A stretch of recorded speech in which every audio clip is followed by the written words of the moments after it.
You ever notice how Canadians eat food with no rice? Like none, at all. It's disturbing.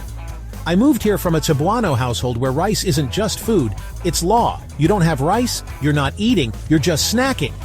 First time I went to a Canadian dinner, they gave me steak, mashed potatoes, and some sad-looking broccoli.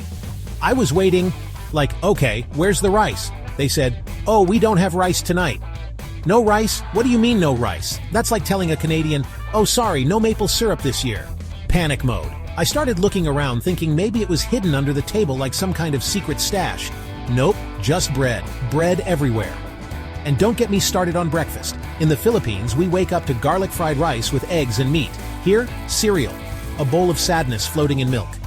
I tried explaining to my Canadian friend, rice in the morning makes you strong. He's like, that's too heavy. Too heavy? Sir, you eat pancakes stacked like a Jenga tower with a bottle of syrup on top.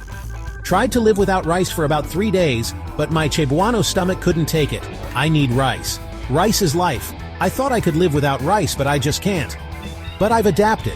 I now carry emergency rice. You never know when a Canadian potluck is going to leave you stranded. Last Thanksgiving they gave me turkey and gravy, and I casually pulled out my Tupperware. Bam! Rice. Even the turkey looked relieved. Moral of the story: Cebuano food feeds the soul. Canadian food, it's a cry for help.